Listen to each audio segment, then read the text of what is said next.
எங்கள் அப்பாவுக்கு என்னால் நல்ல பையனாக இருக்க முடியல. அடுத்த ஜென்மத்திலேயாவது. அதான் இப்போவே முடியல. அப்புறம் என்ன, பிறந்தவரை கஷ்டப்படுத்த விரும்பலை.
மேம், நான் சொன்னேன்ல மேம், ஒரு அண்ணா எங்கள் வீட்டு பக்கத்தில், அது இவங்க தான் மேம். ஓ, இந்த பையன் தானா? என்னம்மா வீட்டில் திட்டினாங்கன்றதுக்காகவா? இல்லை மேம், அந்த அண்ணாவோட அப்பா எப்போ பார்த்தாலும் திட்டிக்கிட்டே இருப்பாங்க மேம். ரோட்டில் போகிறப்ப கூட திட்டிக்கிட்டே தான் மேம் இருப்பாங்க. மேம், இந்த அண்ணா நியூஸில் கூட போட்டாங்க மேம்.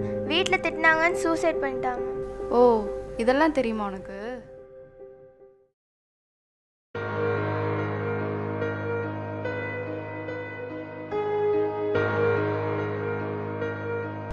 இல்லை, டெய்லி வேலைக்கு போய்ட்டு வந்து நான் வந்து எங்கே உட்காந்தாண்டா இழுத்துக்கிருப்பேன். அப்போ ஒரு 4 பேர் எங்கே உட்காந்துருப்பாங்க. அதில் ஒருத்தன் மட்டும் வருவேன். அண்ணே என்னண்ணே நானும் பார்த்துக்கிறீங்க, நீ வாட்டுக்கிற 4-5 சீர்ட்டை போட்டு டெய்லி அடிச்சுக்கிருக்கா, இப்படிலாம் செய்யாதண்ணே, ஏன்னா உடம்புக்கு பெரிய கேடுண்ணே, நாளை பின்ன பெரிய பிரச்சனை ஆயிரும்ண்ணே அப்படின்னா. இல்லை நீ யாரா கசவசண்டுக்கு இருக்கா, போடா அப்படின்னு நான் வாட்டு உட்காந்துருவேன். இல்லை அவனும் தொடர்ந்து சொல்லிக்கே இருந்தான்டா. அப்புறம் எனக்கே சங்கடமாக போச்சு. அவன் வந்தானா நான் வாட்டுக்கு எந்திரிச்சு அங்கிட்டு போயிடுவேன். அங்கிட்டு போய் இழுத்து போட்டு பேசாமல் வந்துடுவேன். இல்லைனா அமர்த்தி போட்டு நான் வாட்டு வாடா தம்பி அப்படின்னு உட்காந்துருவேன். இல்லையே இம்பிடுகான்லேருந்து நம்ம பெற்று வளர்த்த ஆத்தாப்பேன் அப்படி சொன்னப்போ கூட நான் கேட்டதுங்களா? ஏன் என் பொண்டாட்டி டெய்லியும் சொல்லுவா, குடிச்சிட்டு வராத, சீர்ட்டு அடிச்சுட்டு வராத அப்படின்வான். அதெல்லாம் கேட்டது இல்லையா? அதை கேட்டால் நம்ம ஏன் எப்படி இருக்கோம்? இல்லையே இன்னைக்கு காலில் எங்கே வந்து உட்காந்துருக்கேன்டா சொல்கிறான், அவ்வளோ பெரிய மாடியிலேருந்து விழுந்துருக்கான்னு சொல்கிறான்டா. எப்படி தான் அதை செஞ்சான்னு தெரியலடா. எனக்கு ரொம்ப சங்கடமாக போச்சுடா. இல்லையே இம்பிடுகான்லேருந்து நம்ம கூடவே இருந்த கிளவி அதிசத்தப்போ கூட எனக்கு ஒன்றும் தெரியலடா. நான் வாட்டுக்கு தூக்கி போட்டு சந்தோஷமாக பிடிச்சிட்டு ஜாலியாக படுத்து கிடந்தேன்டா.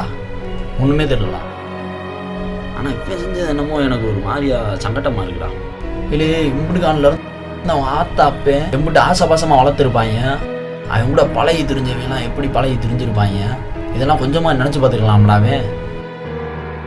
இம்பிட்டு படிச்சிருக்காங்க, நம்மளுக்கு இம்பிட்டு கோளாறு சொல்கிறாங்க. எப்படித்தான் அதை செய்கிறதுக்கு மனசு வந்துச்சுன்னே தெரியலடா. லூசு பையா, ரொம்ப சங்கடமாக இருக்குடா.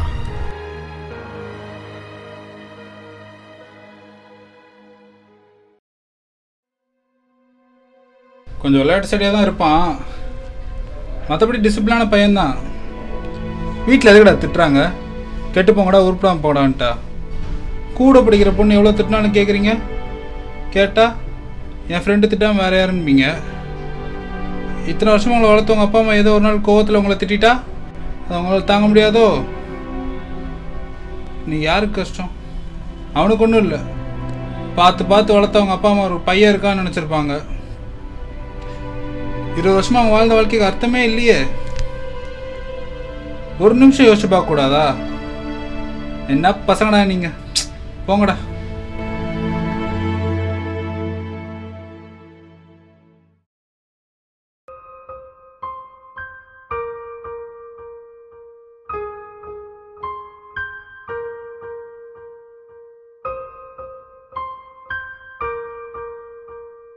என்னைக்காச்சும் 2 பேரும் சண்டை போட்டோன்னா திரும்பி பேசவே மாட்டான். நான் பேசிட்டே இருப்பேன், உம்முன்னே இருப்பான். நான் ஹர்ட் பண்ணியிருக்கேன்னு எனக்கு தெரியும். நான் ஃபீல் பண்ணி சாரிடான்னு சொன்னேன். லூசு, இதுக்கெல்லாமா ஃபீல் பண்ணுவாங்கன்னு சொல்லி என்ன சமாதானப்படுத்துவான். எப்பயுமே கஷ்டமாக இருக்கிற மாதிரி காட்டிக்க மாட்டான். ரொம்ப டிஸ்டர்ப்டாக இருந்தால் கால் பண்ணுவான். என்னடாண்ணா, ஏன் என்னவா? அப்படின்னுவான். எல்லாத்தையும் உள்ளுக்குள்ளே வச்சுப்பான் போல, என்னை பற்றி கூட. இவ்வளோ நாள்ல ஒரு தடவை கூட எனக்கு அவனை அடிக்கணும்னு தோணல, ஆனால் இப்போ அவனை அறையணும்னு தோணுது. ஏன்டா என்கிட்ட கூட சொல்லாமல் இப்படி பண்ண?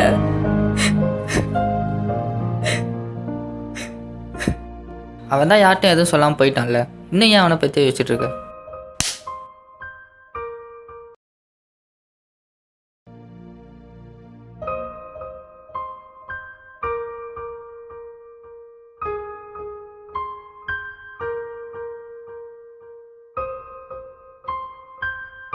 உன்னை பற்றி பேசணுன்றப்ப அசிமா திட்டுன்னு தாண்டா தோணுது.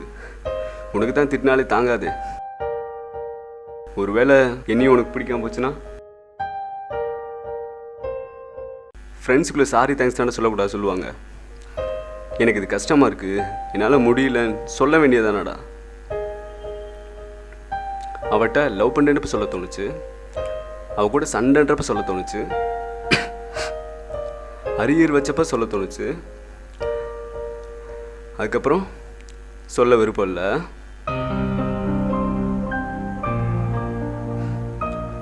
உனக்கு தான் உன் கஷ்டம் பெருசாக தெரிஞ்சிச்சுல. என்னை பற்றி யோசிச்சிருந்தா தான் இப்படி பண்ணியிருக்க மாட்டியே. நான்லாம் உனக்கு பெருசாக தெரியல. இன்னும் என்னால் நம்ப முடியலடா நீ தான் இப்படி பண்ணன்னு. வீட்டில் வேற யார் இருந்தால் கூட நான் இந்த அளவுக்கு வருத்தப்பட்டுப்பேனான்னு தெரியல. சத்தியமா நீ சாக போகிறேன்னு ஒன்று முன்னாடி தெரிஞ்சு வச்சுக்குவேன். நான் தானே உன்னை முதல்ல கொண்டிருப்பேன்.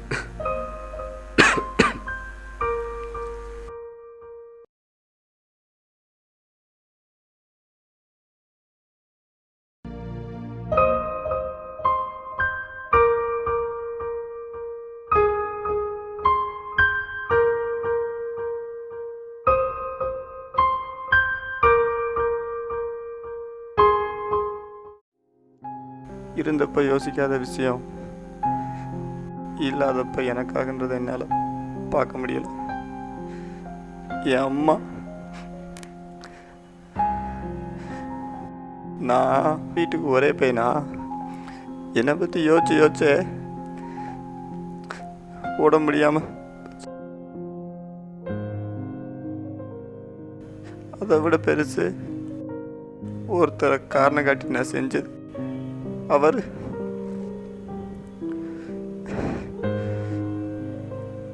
என்னோட சுயநலத்தில் செஞ்ச விஷயம் இவ்வளோ தூரம் பாதிக்கும்னு யோசிக்கல. யோசிச்சிருந்தா தான் பண்ணியிருக்க மாட்டேனே. காற்றுல கூட கணக்கில் சேர முடியாதனா ஒவ்வொருத்தர் முன்னாடியும் காரணம் சொல்ல முடியாமல் தினம் செத்துட்ருக்கேன். இப்போ உனக்கு கிடைச்ச இந்த ஒரு நிமிஷம் எனக்கு கிடச்சிருந்துச்சுன்னா கண்டிப்பாக இவ்வளோ வேற மிஸ் பண்ணியிருக்க மாட்டேன். உன்னை கண்டிப்பாக நான் கோலைன்னு சொல்ல மாட்டேன். கோலை இவ்வளோ தைரியமான முடிவு எடுக்க மாட்டேன். ஆனால் என்ன மாதிரி ஒரு முட்டாளாக இருந்துடாது.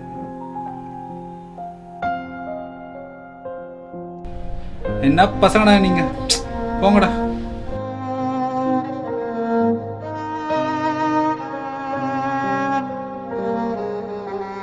ஆனால் இப்போ அவனை அறையணும்னு தோணுது.